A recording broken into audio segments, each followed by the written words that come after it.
लागे मिले जाइब राते यार लागे होठवा के चाटे दैया में खूब गुदगुदा के यार लागे होठवा के चाटे खाए ना खाए देला लागे उपहा से पहिले मना तब हमके बोला रे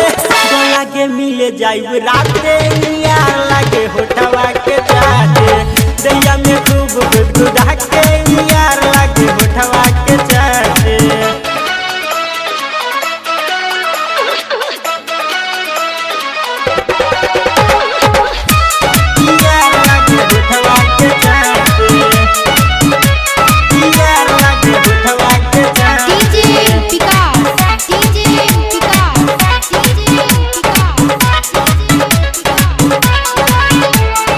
धरे तो धके लगरे करिले माना तो आउरी दबोरे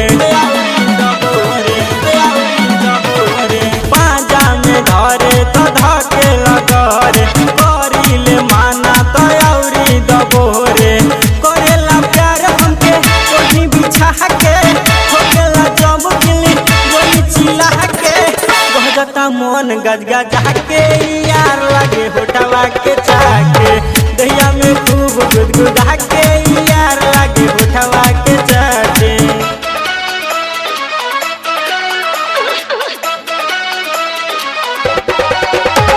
यार लागे होठवा के चाटे यार लागे होठवा के चाटे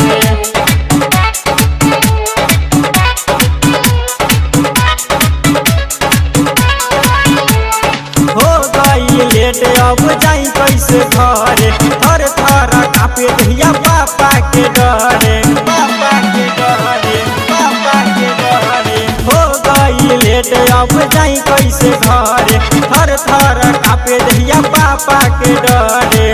करिले माना तब माने ना बात हो दैया पकड़ के हमर तेरेला हाथ हो अब कैसे मिला माधी राते यार लागे होठवा के चाटे दैया में खूब गुदगुदा के यार लागे होठवा के चाटे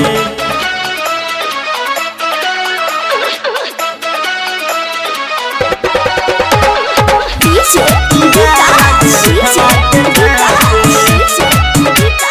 यार लागे होठवा के चाटे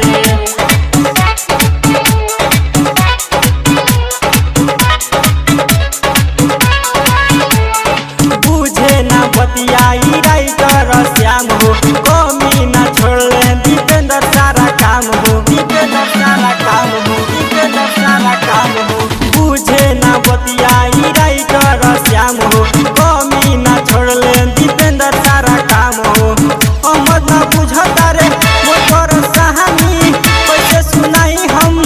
अपन कहानी बड़ा नु लाज लागता रे यार लागे होठवा के चाटे दैया में खूब गुदगुदा के यार लागे होठवा के चाटे खाए ना खाए देला रखे उपहा से